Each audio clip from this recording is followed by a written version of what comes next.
Herschel Walker says Dr. King never talked about race. Donald Trump is trying to figure out who's out here dry snitching on him. And Lindsey Graham, yep, he's going to plead the fifth. That's my prediction. Okay, let me first take you to a Trump posted message. Let's go to this Truth Social quote. Donald Trump says, there is no way to justify the unannounced raid of Mar-a-Lago, the home of the 45th president of the United States. We know that, Donald. The home of the 45th president of the United States, who got more votes by far than any sitting president in the history of our country. By a very large number of gun toting FBI agents and the Department of Justice. But in the interest of transparency, I call for the immediate release of the completely unredacted affidavit pertaining to this horrible and shocking break-in. Also, the judge on the case should recuse.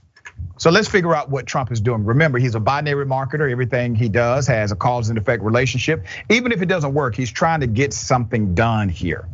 So I think the first thing he wants to do is create confusion. He's tainting the potential jury base. That's what he wants to do. The second, he really wants to know who's out here dropping a dime on him. You see, the redacted part of the affidavit likely reveals the individual or individuals who are cooperating with the federal government. Now, Trump knows that's the one thing the government would not prematurely disclose because it is in fact an ongoing investigation. And when the government says, Donald, we can't do that because it would compromise the witnesses that we are currently using to investigate you, Trump will come back and say, see, I told you, they're hiding something. Well, that's part of the investigation. Donald, you were okay with that when you were president, you hid things. You declared certain things top secret. You made things that were confidential and elevated it to top secret. Okay. Obviously, the FBI search was not a break-in as the former president described because they had a warrant. Additionally, it is highly unlikely that the DOJ would provide any unredacted affidavit unless or until Trump is charged with a crime, as that would reveal the identity of the informant who tipped off the DOJ that Trump was improperly retaining top secret documents. As I said before, I believe it's Jared Kushner. Now that's just my thoughts and feelings, but we shall see. Meanwhile, the Justice Department objected on Monday to making public the affidavit, saying its release would compromise future investigative steps and likely stop the cooperation with witnesses. In a 13-page pleading filed in a federal court in Southern Florida, in response to requests by the New York Times and other news organizations to make public the evidence included in the document, prosecutors suggested that the department has undertaken a broad, intensive inquiry into Mr. Trump's handling of some of the most secret documents of the government after he left. All right. So when we say some of the most secret documents of the government, you have to understand what that means.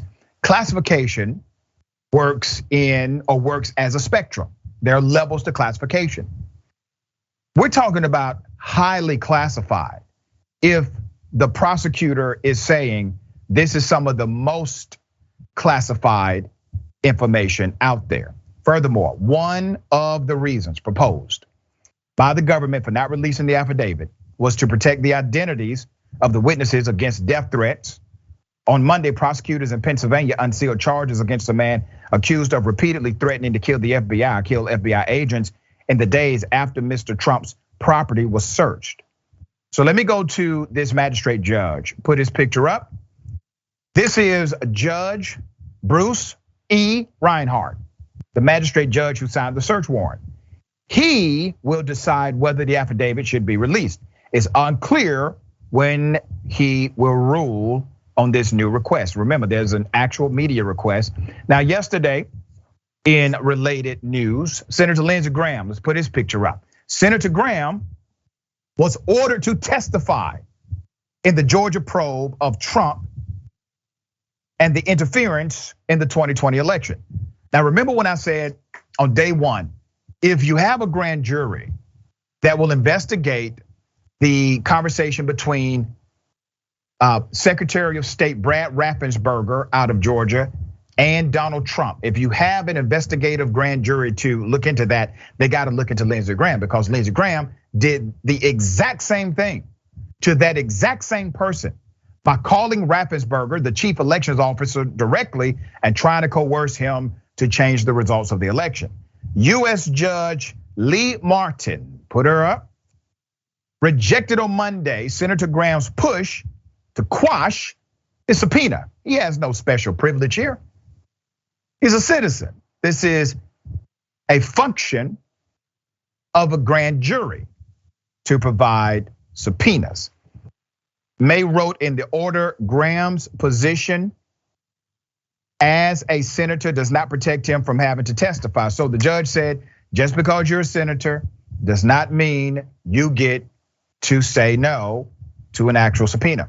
Graham had argued that a provision of the Constitution, I get this ridiculous argument, that a provision of the Constitution provides absolute protection against a senator being questioned about legislative acts.